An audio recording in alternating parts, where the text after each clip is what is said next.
ایک صبح تھی، کچھ خاص تھی۔ جنگل کے کونے کونے میں سبز اور سفید روشنیوں کا جادو چھایا ہوا تھا۔ ہر جانور خوشی میں جھوم رہا تھا اور سب مل کر گا رہے تھے، جیوے جیوے پاکستان۔ اور تب ہوئی انٹری جنگل کے سب سے شوخ، شرارتی لیکن دل والے بندر لالا کی۔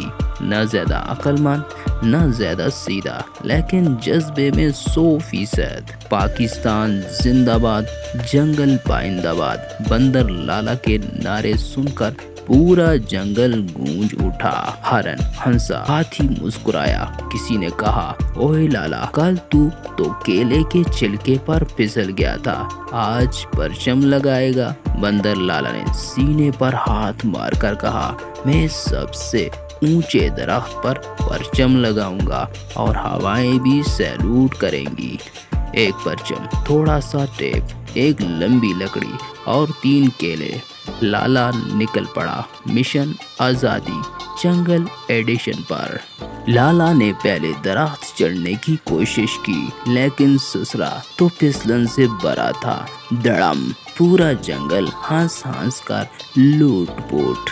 تب آیا جنگل کا سب سے دانا جانور، چاچا کچھوا۔ آہستہ بولتا ہے لیکن سیدھی بات کرتا ہے۔ اس نے کہا، بیٹا، جذبہ اچھا ہے پر دماغ بھی ساتھ رکھو۔ لالا نے مان لی بات اور بلایا اپنے دوست خرگوش، طوطے، لومڑی اور یہاں تک کہ ہاتھی۔ سب نے مل کر کہا، چلو پاکستان کے لیے۔ کسی نے کپڑا سلایا، کسی نے پول بنایا، طوطے نے ڈیزائننگ کی اور ہاتھی نے ایک ہی دم میں جھنڈا بلند کر دیا۔ واہ، ٹیم ورک! جنگل کے سب سے اونچے درخت پر سبز ہلالی پرچم لہرا رہا تھا۔ ہوا تھم گئی، سورج جھک گیا۔ سب نے کہا، یہ ہے اصل آزادی۔ پھر سب کھڑے ہو گئے اور جنگل میں گونجا پاکستان کا ترانہ، پاک سرزمین شاد باد۔